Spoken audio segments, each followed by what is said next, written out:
ওই মুহূর্তে পুলিশ আমাকে গুলি করে। আমার তখন মাথাটা ঝাঁকি দিয়ে উঠে, মুখে হাত দিয়ে তখন বুঝতে পারি রক্ত বেরোচ্ছে।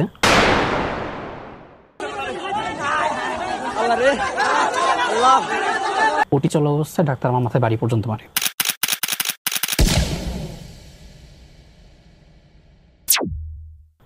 শুরুতেই সবকে জানাচ্ছি আসসালামু আলাইকুম রহমতুল্লাহি ওয়া বারাকাতুহু।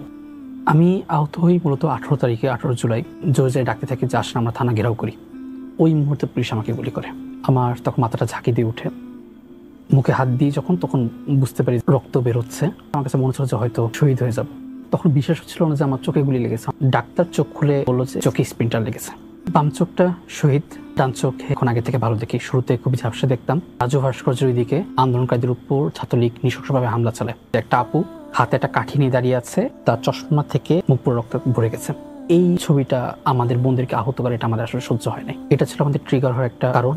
সবচেয়ে বড় কারণ যদি বলি, আমাদেরকে আর ঘরে বসে থাকতে দেয় নাই, সেটা হচ্ছে আমাদের আবু সাইদ ভাই, ওয়াসিম ভাই, শান্ত ভাইদের শাহাদত। এটা আমাদেরকে ঘরে বসতে দেয় নাই। উত্তরাকে একটা গ্রাম বলা হয়। গ্রাম বলা হয় কারণ হচ্ছে সবাই একে অপরের সাথে খুব কানেক্টেড। যখন জানতে পারি যে ছাত্রলীগ হামলা করবে, তখন আমাদের ভিতরে কানেকশন শুরু হয়েছে। আমরা একে অপরকে বলি যে চল আমরা আন্দোলনে যাই।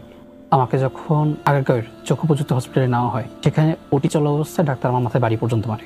ডাক্তারদের ট্রিট করার বই ভালো ছিল না, এরকম মনে হচ্ছিল যে তারা খুবই বিরক্ত আমাদের ট্রিটমেন্ট করার জন্য। পরের দিন বললো যে বাম চোখ শেষ, ডান চোখ নিয়ে ভাবেন, যান পরে আসেন। এই স্টাইলে বলছে। আমরা তো চাই যে ডাক্তাররা আমাদেরকে বেটার ওয়েতে ট্রিট করুক, কিন্তু আমরা তাদের থেকে বেটার ওয়েতে ট্রিট পাইনি। পরে সেখানে দেখলাম আমার পরিচিত প্রায় 3-4 জন ভাই এসেছেন। আমি আগে তানজিলুল উম্মাতে ছিলাম, সে মাদ্রাসার সাবেক বড় ভাই এসেছেন, তার সাথে উত্তর পশ্চিম থানার সভাপতি এসেছেন। তারা আমাকে সেখান থেকে ধানমন্ডি ইবনে সিনাতে শিফট করে। আমাকে নিয়ে যাওয়ার কথা ছিল কল্যাণপুর ইবনে সিনাতে, কিন্তু সেখানে শুনলাম যে হসপিটালের বাইরে ছাত্রলীগ, যুবলীগ, পুলিশ সবাই একসাথে ঘেরাও দিয়ে আছে। আমাকে সেখান থেকে না নিয়ে আমাকে নিয়ে গেল হচ্ছে ধানমন্ডি শঙ্করের যে ইবনে সিনাটা, সেখানে। আলহামদুলিল্লাহ ইবনে সিনা আমাকে যথেষ্ট সাপোর্ট দেয়। ইবনে সিনা আমাকে যথেষ্ট আমার টেক কেয়ার করে। পরবর্তীতে শুনলাম ইবনে সিনার যে বিলটা উত্তর পশ্চিম থানা জামাত ইসলামী থেকে এটা পরিশোধ করা হয়। আমি তাদের প্রতি ঋণী। সেখানে থাকা অবস্থায় আম্মুর রেগুলার কল আসতো, অনেক কল আসতো। আমি আম্মুর পাশে থাকতাম, আমি শুনতাম যে কান্না করছে। আমি খুব অবাক হইতাম যে মানুষের কষ্টে সর্বোচ্চ দোয়া করে, কান্না কিভাবে করে যারা আমার সাথে ইমোশনালি কানেক্ট না, আমি যাদের সাথে ইমোশনালি কানেক্ট না। এই জিনিসটাকে আমাকে ভীষণভাবে নাড়া দিত। এখন সাপোর্টের যদি বিষয় আসে, এখনো পর্যন্ত লিস্টে আমার নাম আসে নাই, তো সরকারিভাবে কোনো হেল্প পাওয়ার প্রশ্ন আসে না। জুলাই ফাউন্ডেশনকে অনেক প্রেশারাইজ করার পরে তাদের থেকে একটা হেল্প পাওয়া গেছে, কিন্তু আমরা জানি জুলাই ফাউন্ডেশন সরকারি উদ্যোগে বানানো হয়েছে, কিন্তু তাদের মত কথা হচ্ছে এটা প্রাইভেট প্রতিষ্ঠান। এটা তারা কিভাবে বলে এটা জানি না, তারা এটা এখনো ক্লিয়ার করেনি। তো তাদের থেকে সামান্য কিছু হেল্প পাওয়া গেছে। আমার পরিবারের আশা ছিল যে থাইল্যান্ডে গিয়ে একটা আমরা লাস্ট চেষ্টাটা করব। এটার জন্য জুলাই ফাউন্ডেশনকে প্রেশারাইজ করা হয়, ভাইরা নিজেরাই প্রেশারাইজ করেন, কিন্তু তাদের থেকেও শেষ মুহূর্তে কোনো ধরনের হেল্প পাওয়া যায়নি। পরবর্তীতে ভাইরা, আমি যতটুকু শুনছি, সেন্ট্রালের ফান্ড থেকে কালেকশন করে হচ্ছে যে আমাকে থাইল্যান্ডে নিয়ে যায়। মহানগর উত্তরের যিনি অর্থ সম্পাদক তাহমিদ হুজাইফা ভাই, তিনি হচ্ছেন আমার মাদ্রাসার বড় ভাই ছিলেন আর কি, তার সাথে আমার ছোটবেলা থেকে পরিচয়। তো ভাই আমাকে বড় ভাইয়ের মতো করে আর কি নিয়ে যান, নিয়ে আসেন। এই সাপোর্টটা আমি পাই আর কি। এটা ছাড়াও আমার ভার্সিটি, মানাত ইন্টারন্যাশনাল ইউনিভার্সিটি থেকে আমাকে যথেষ্ট পরিমাণে সাপোর্ট দেওয়া হয়। আমার এক অ্যালামনাই ভাই যিনি প্রবাসে থাকেন, তিনি আমাকে হেল্প করেন। এই অনেক জায়গা থেকে হেল্প পাই আর কি, কিন্তু সরকার থেকে আসলে তেমন হেল্প পাইনি আমি যেদিন আহত হই সেই রাত থেকে কন্টিনিউয়াসলি পুলিশ আমার বাসায় হামলা চালানোর চেষ্টা করেছে। কয়েকজন থেকে এরকম শোনা, প্রায় 10 গাড়ি পুলিশ আসতো আমার বাসায় আমাকে ধরার জন্য।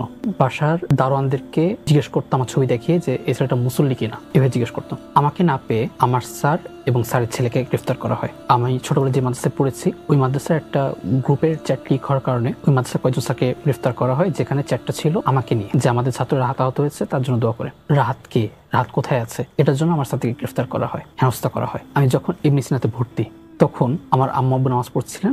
একটু আগে মেডিকেল অফিসার এসে আমাকে বললেন যে আপনি চাদরটা মাথার উপর দেন। তাই মাথার উপর দিয়েছিলাম। শব্দ পেলাম যে একজন রুমে আসছে, তাকে বলা হলো যে সে জ্বরের রোগী। তখন আমি বুঝতে পারলাম আমি তো জ্বরের রোগী না, তার মানে সে প্রশাসনের লোক ছিল, এজেন্সির লোক ছিল। কিছুদিন আগে রমজানে তারাবির সময়, যে সময় আমি মসজিদে, সেই সময়টাই বাসার সামনে কয়েকজন আসে আমাকে খুঁজতে। আমাকে না পেয়ে পাশের বাসার 6 তলায় গিয়ে দরজা ধাক্কাধাক্কি করে, আমার কথা জিজ্ঞেস করে। তো আমরা এটা সন্দেহ করি যে এটা ছাত্রলীগের ছেলেরা হতে পারে। আমাকে হেনস্থা করা হয় প্রশাসনের পক্ষ থেকে। বিপ্লবের পরে এখনো আমরা নিরাপত্তাহীনতায় ভুগছি। সব থেকে বড় বিষয়টা তো এইটা, প্রশাসনের ভিতরে যারা আমাদেরকে হেনস্থা করেছে, যারা আমাদেরকে আহত করেছে, যারা আমাদের ভাইকে শহীদ করেছে, তাদের বিচারটা হচ্ছে না কেন? তাদেরকে শুধুমাত্র বদলি করা হচ্ছে, এটা তাদের বিচার। খুনের বদলে বিচার শুধুমাত্র বদলি। এখনো ছাত্রলীগ ঘুরে বেড়াচ্ছে। বেড়াচ্ছে, কিন্তু আমরা কোনো ধরনের বিচার দেখতে পাচ্ছি না। তারা হাসি মুখে ট্রাইব্যুনাল থেকে বের হচ্ছে, তারা টুরি সাইন দেখাচ্ছে, তারা বলছে যে মুজিব আমাদেরকে সংগ্রাম করতে বলেছে। তারা এত প্রফুল্ল থাকে কিভাবে এরকম একটা ম্যাসাকার চালিয়ে? তাদের বিচার হচ্ছে না কেন? প্রথম বিষয় হচ্ছে এটা, আমরা কেন নিরাপত্তাহীনতায় থাকবো? প্রশ্ন তাহলে কি করছে? সব থেকে বড় বিষয়টা এটাই আর কি।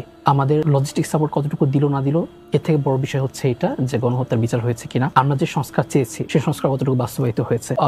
অনেক সমন্বয়কের ব্যাপারে দুর্নীতির এখন অভিযোগ আসে, এটা তো কাম্য না। এটা তো জুলাইয়ের পরাজিত শক্তির কাছে পরাজয় হওয়ার মতো বিষয়।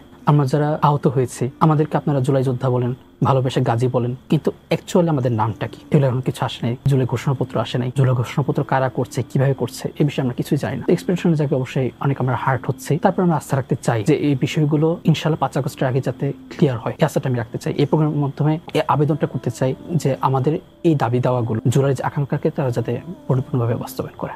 আমি ছাত্র সংবাদ বেশ কয়েকবার পড়েছি। ছাত্র সংবাদ একটা খোরাক বলা যায়। আমরা যারা রাজনৈতিক, ইতিহাস, দর্শন সচেতন, তাদের জন্য ছাত্র সংবাদ খুব বেটার একটা অপশন বললেও ভুল হবে, একটা উপজীব্য হৃদয়ের খোরাক। ছাত্র সংবাদের দর্শকদেরকে আসলে নতুন করে বলার কিছু নেই, দোয়া চার অনেক কিছু আছে। আপনারা আমার জন্য দোয়া করবেন যাতে আমি নিজে আমার ব্যক্তি জায়গা থেকে দেশকে আরো বেশি সার্ভ করতে পারি। আমার স্যাক্রিফাইস যতটুকুই হোক না কেন, আমি যাতে ভবিষ্যতে আরো দেশের জন্য স্যাক্রিফাইস করতে পারি।